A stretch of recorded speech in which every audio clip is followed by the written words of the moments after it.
Hey everybody, how's it going? I just wanted to go over some recent updates that College Board put out. It changes a lot of what we're doing in terms of review and what we need to prepare for.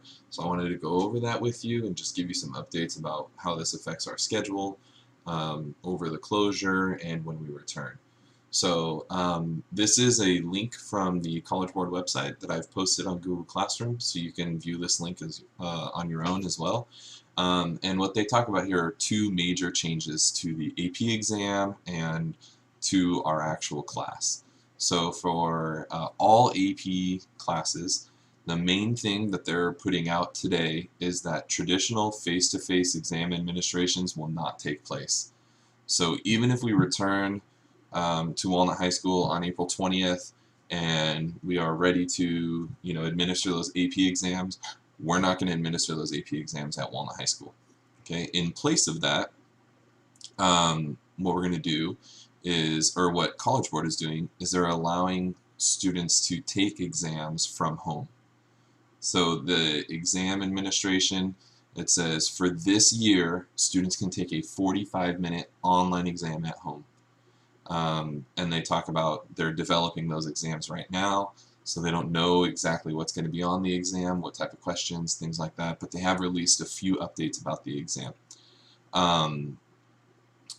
Now they talk about how because schools have been closed, there's a lot of teachers that haven't been able to cover all of the content.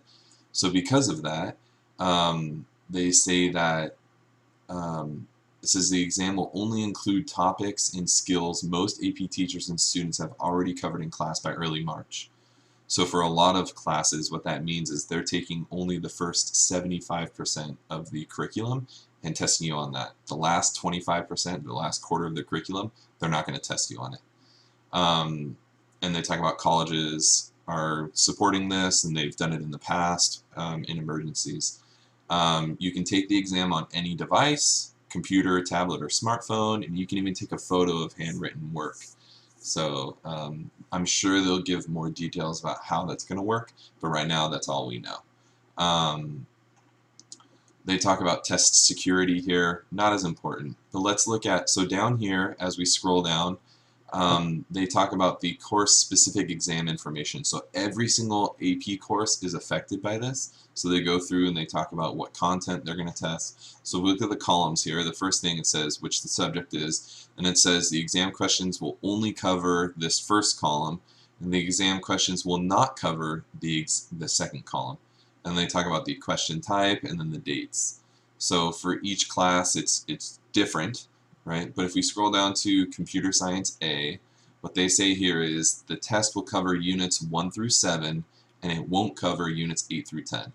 So if we go through and look at our curriculum, what that means is, right, here's our units. They're going to cover primitive types, using objects, Boolean expressions and if statements, iteration, which is loops, writing classes, arrays, and array lists. It will not cover two-dimensional arrays, inheritance, and recursion.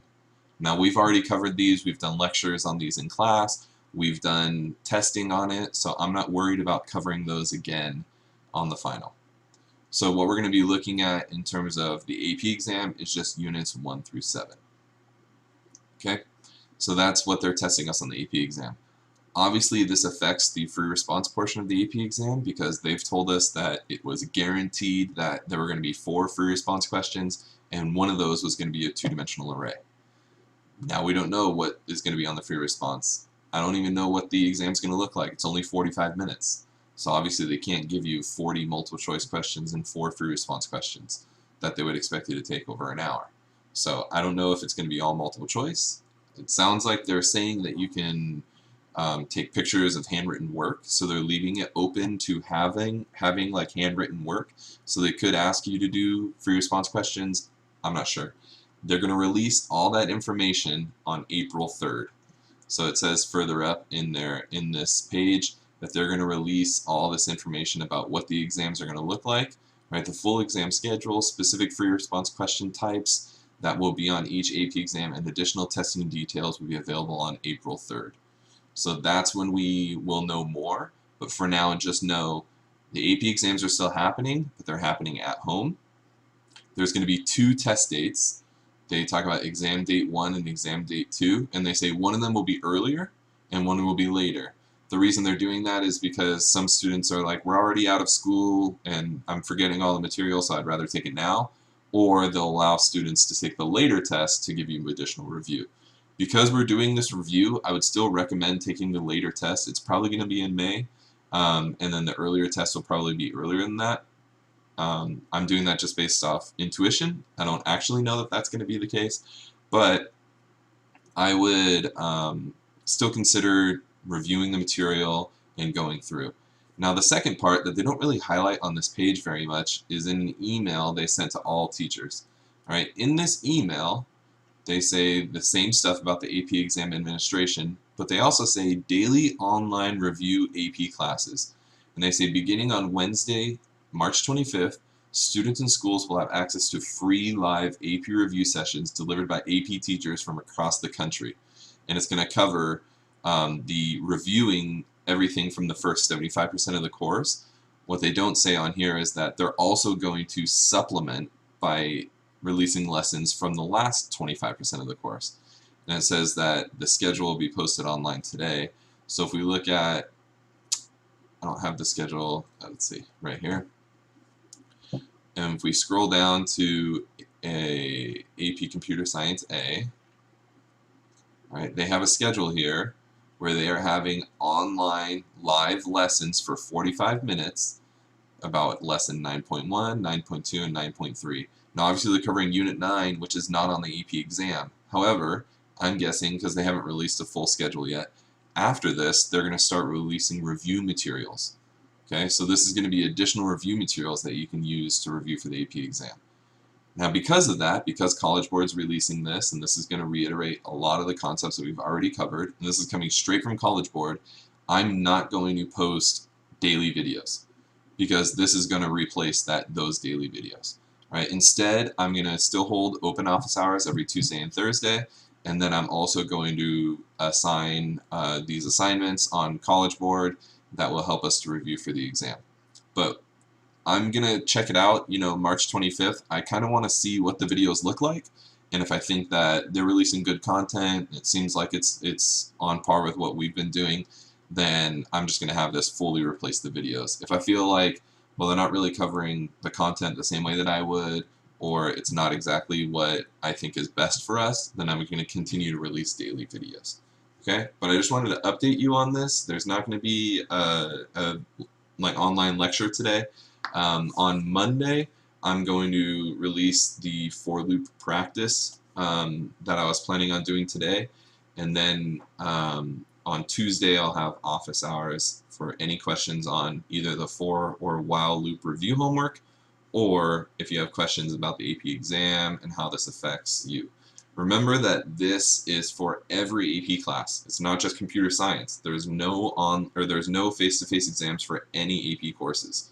So scroll down, see how this affects your individual courses that you're taking, right? So you can adjust how you're reviewing for the exam.